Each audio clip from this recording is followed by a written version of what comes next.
હજુ સુધી તમે અમારી ચેનલને સબસ્ક્રાઇબ નથી કરી તો અત્યારે જ ન્યૂઝરૂમ ગુજરાતને સબસ્ક્રાઇબ કરો, ફેસબુક અને ઇન્સ્ટાગ્રામ પર ફોલો કરો.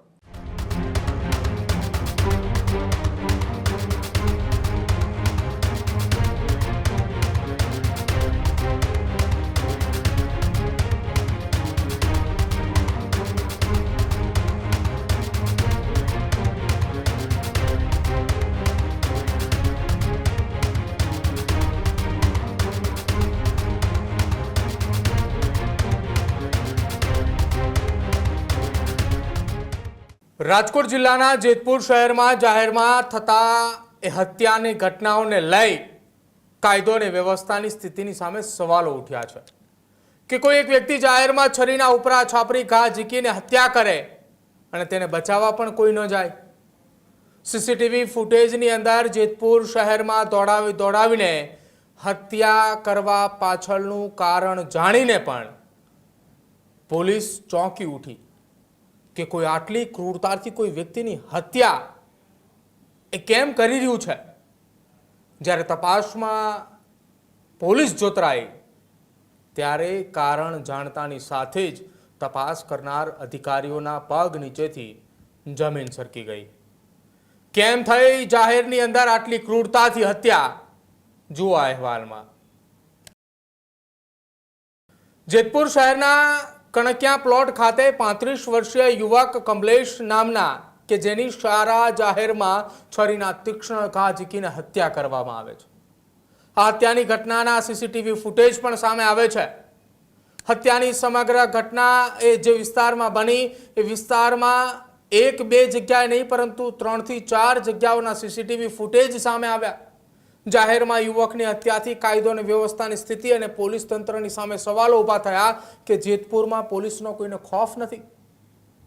પોલીસને આપેલી ફરિયાદમાં કપિલ વાઘેલા કે જે મૃતક છે તેમના પરિવારના જ સભ્ય દ્વારા એ ફરિયાદની અંદર એ લખવામાં આવ્યું કે મોટાભાઈ કમલેશ વાઘેલા એ જયંતીની માતા એ નિતેશ સાથે ઘણા વર્ષોથી મૈત્રી કરાર કરી રહ્યા છે. જે મૈત્રી કરાર એ જયંતીના પિતા કાળુ વાઘેલાની હયાતીમાં કમલેશ દ્વારા કરવામાં આવ્યા હતા.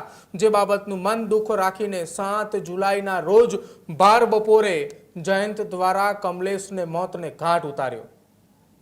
7 જુલાઈનો બપોરનો એ સમયગાળો હતો કે જ્યારે રાજકોટ જિલ્લાના જેતપુર શહેરમાં કમલેશની સરા જાહેરમાં હત્યા થઈ અને કેસમાં પોલીસે મુખ્ય આરોપી જયંત વાઘેલા અને તેને મદદ કરનાર ધ્રુવ નયાનીની ધરપકડ કરી.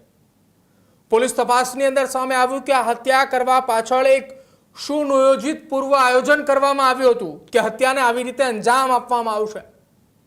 જયંતે તેની માતાના મૃતક એ કમલેશ સાથેના મૈત્રી કરારથી નારાજ હતો, જેના કારણે જયંત વાઘેલા રાજકોટથી જેતપુર આવે છે. જેતપુરથી તે આખી એ ઘટનામાં જ્યાં એ કમલેશ રહે છે વિસ્તારની રેકી કરે છે. તેણે મૃતક કમલેશ વાઘેલાની ગતિવિધિઓ પર એકદમ બાજ નજર રાખીને બેસે છે અને બાજ નજર રાખતાની સાથે જ બરોબર બપોરના સમયે જ્યારે કમલેશ ઘરની બહાર નીકળે છે એ પહેલા જ જયંતે સોશિયલ મીડિયા પર હુમલો કેવી રીતે કરવો, હત્યાને અંજામ કેવી રીતે આપવો અને તીક્ષ્ણ હત્યારે કયા ભાગમાં શરીરમાં મારવામાં આવે કે જેના કારણે હત્યા થાય એવા વિડીયો પણ તેને જોયા અને વિડીયો જોતાની સાથે જ એક વિડીયોએ પોતાના ઇન્સ્ટાગ્રામ એકાઉન્ટ પર પણ તેને શેર કર્યો હતો. આરોપી જયંત વાઘેલાએ રાજકોટથી જેતપુર આવતી વખતે વીરપુર નજીક એક ધારદાર છરી ખરીદી અને એ જ વીરપુર નજીકથી ખરીદેલી છરીથી હત્યાને અંજામ આપ્યો. બપોરના સમયે કમલેશ વાઘેલાએ ઘરેથી બહાર નીકળે છે ત્યારે અગાઉથી જ ઘાત લગાવીને ત્યાં ઉભેલો એ જયંત કે જે ઉપરા છાપરી 5 થી 6 જેટલા છરીના ઘા ઝીકીને હત્યા કરે છે. આ હુમલામાં કમલેશ ગંભીર રીતે ઘાયલ થતા તેને સારવાર માટે હોસ્પિટલ ખસેડવામાં આવે પહેલા જ તેનું ત્યાં ઘટના સ્થળ ઉપર મોત થાય છે. સમગ્ર ઘટના એ સીસીટીવીમાં કેદ થઈ હતી અને જ્યાં એ સીસીટીવીમાં ઘટના કેદ થઈ ત્યાં કેટલાક લોકો પણ હાજર હતા. બીજા જે સીસીટીવી વાયરલ થઈ રહ્યા હતા એ વાયરલ સીસીટીવીની અંદર આરોપીએ મૃતકને મારવા માટે તેની પાછળ દોડી રહ્યો હતો એના પણ સીસીટીવી વાયરલ થયા. અનેક લોકો એ વચ્ચે દેખાઈ રહ્યા હતા જ્યાં મૃતકનું મૃત્યુ થયું એ જગ્યા પર અનેક લોકોએ જોતા રહ્યા પરંતુ કોઈ બચાવવા માટે ન ગયું અને કમનસીબે કમલેશનું ત્યાં મોત થયું. સાંભળો, જયંત અને તેની સાથે રહેલા એ સાથી આરોપીની ધરપકડ બાદ પોલીસે શું ખુલાસા કર્યા એ પણ. જેતપુરના કણકિયા વિસ્તારમાં આજે બપોરના સમયે એક હત્યાનો બનાવ બનવા પામેલ છે, જેમાં મરણ જનારનું નામ કમલેશ અરવિંદભાઈ વાઘેલા છે અને જે હત્યા કરનાર છે તેનું નામ જયનભાઈ કાળુભાઈ વાઘેલા છે. મરણ જનાર છે તે આરોપીની માતા સાથે મૈત્રી કરારથી રહેતો હોય અને આરોપીના જે પિતા છે એ 10 વર્ષ પહેલાં ગુજરી ગયેલ હોય અને આરોપી રાજકોટ મુકામે રહેતો હોય. ત્યારબાદ એમની માતા છે એ આ આરોપી સાથે મૈત્રી કરારથી અહીં જેતપુર રહેતો હોય તે બાબતે તેને પહેલેથી મંજૂર હતું, જે બાબતે ત્યાંથી આવી અને આરોપી સાથે બોલાચાલી થયેલ હોય અને તેમને છરીના ઘા મારી અને તેમનું મોત નિપજાવેલ છે.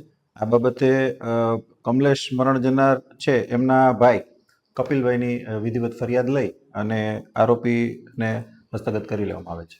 કેટલા આરોપી છે?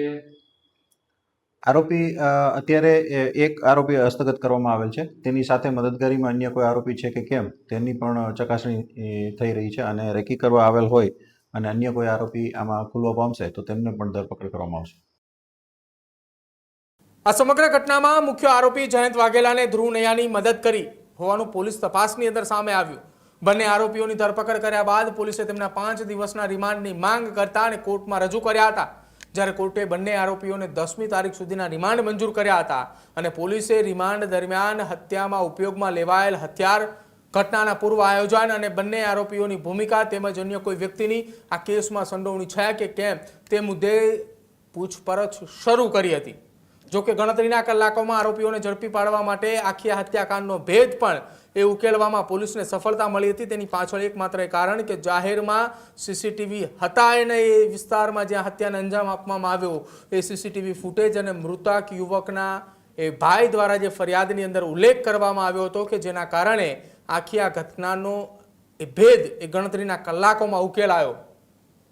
પણ આરોપી જયંત એ હજી પણ આ કેસમાં ખાર સાથે દેખાતા હોય તેવું લાગી રહ્યું છે, કેમ કે તેની માતા સાથે એક વ્યક્તિના મૈત્રી કરારના સંબંધો હતા કે જેના કારણે તેને લાગી આવ્યું હતું અને તેને હત્યાની ઘટનાને અંજામ આપ્યો હતો. ખેડૂત ભાઈઓ છે ખેતરમાં ડ્રોન ઉડાવતા હોય છે ત્યારે આપણે એક પ્રશ્ન સતાવતો હોય છે કે જે આપણે અત્યાર સુધી જીપીએસ ટેકનોલોજી વાળા ડ્રોન વાપર્યા છે, જેથી કરીને મોબાઈલ ટાવર છે અથવા તો હાઈ ટેન્શન લાઇન પસાર થતી હોય, કોઈ વૃક્ષો હોય, ત્યારે જે જીપીએસ ટેકનોલોજી વાળા ડ્રોન છે એમાં ટકરાય અને ટ્રેસ થાય છે. પણ એગ્રીવન લાવ્યું છે જીએનએસએસ ટેકનોલોજી ડ્રોન, જેથી કરીને એ ડ્રોન છે એ કોઈ જગ્યાએ ટકરાય નહીં, પોતાની રીતે જ ડિસિઝન લે છે ને મૂવ થઈ જાય છે, જેથી કરીને જીએનએસએસ ટેકનોલોજી ડ્રોન છે એ વાપરવાનો આગ્રહ રાખો. હજુ સુધી તમે અમારી ચેનલને સબસ્ક્રાઇબ નથી કરી તો અત્યારે જ ન્યૂઝરૂમ ગુજરાતને સબસ્ક્રાઇબ કરો, ફેસબુક અને ઇન્સ્ટાગ્રામ પર ફોલો કરો.